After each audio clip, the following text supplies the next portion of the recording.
আমার বুকের মধ্যে আমার কলিজার ভিতরে মেলা শুরু হয়ে যেত। 100 ডাক ডোল বাজে উঠত, উৎসব আনন্দ ফুর্তি। দুপুরটা আমার বুকের ভিতর রূপকথার বিকাল হয়ে যেত। দুপুরগুলার আমার কাছে অন্য একটা নাম ছিল, হাফিজ। হাফিজ দুপুর। Full HD, full HD.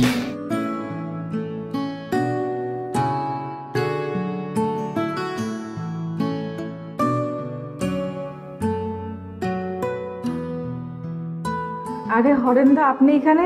আপনাদের না শুটিং চলে? শুটিং চলে তো। তা আপনি এখানে কি করতেছেন?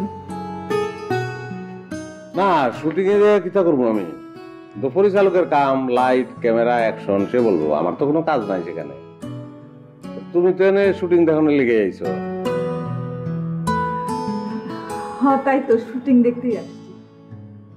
তাহলে সুধা হোটেলে কিতা করা তুমি? যাবো, ওই রোদটা একটু কমুক, বিকেল হোক, তারপরে যাব।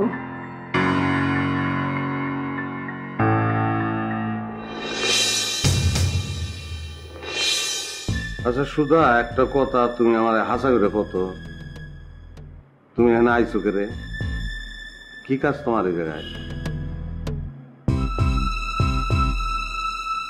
কিলো চুপ করে রয়েছো কে রে? বলো তুমি আমাকে, এখানে তোমার কি কাজ? না না সুধা, তুমি আমার চোখের দিকে তাকাও, আমার চোখের দিকে তাকাইয়া তুমি কও কি ঘটনা, কি তা কও না সুধা। হরেন্দা, আপনি যদি আমার এনে কিছু অনুমান করে থাকেন, কিছু ভাইবা থাকেন, তাইলে আমার কোনো কিছু জিজ্ঞেস করেন না, আমি উত্তর দিতে পারবো না। তাইলে তো আমি যেটা অনুমান করে আলছি ওটাই সত্যি। একটা গোরের মধ্যে ফিরে আছো তুমি, একটা চক্রের মধ্যে পাক খাইতেছো, বাইরে যেতে পারতেছো না। কেডা হালাইছে তোমার এই চক্করে? আল্লাহ জান। থাক, আমার নিয়ে চিন্তা করতে হইব না। জিম ধরা দুপুরবেলা বুঝো সুধা?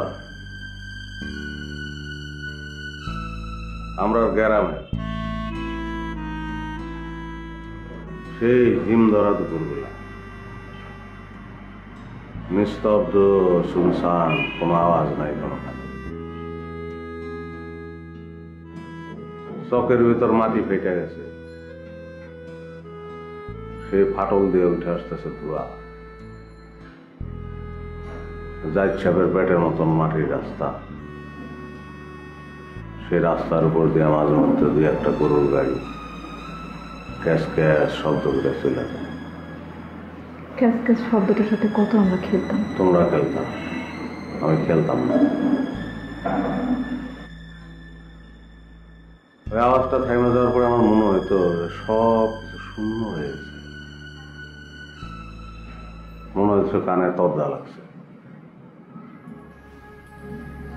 তারপর তোমার বাড়ির সামনে দিয়ে যাইতাম, মনে হইতো খালি একবার একবার যদি খালি পিছন থেকেও তোমার দেখি, তাইলে আরো মেলা।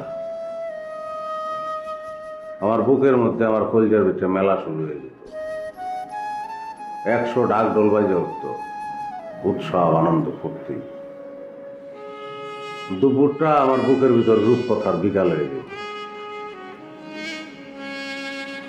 কিন্তু একবারও আপনি আমার ধন্যবাদ বলেন। ধন্যবাদ কি পাওনা ছিল তোমার?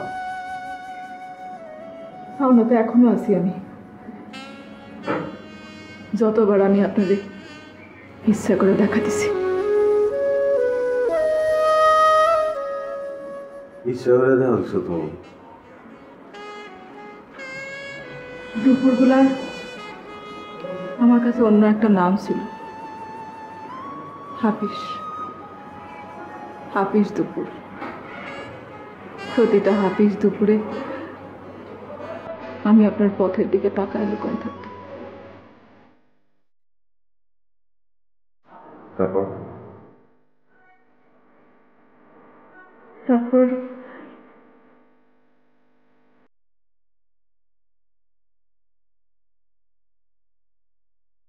কিছু না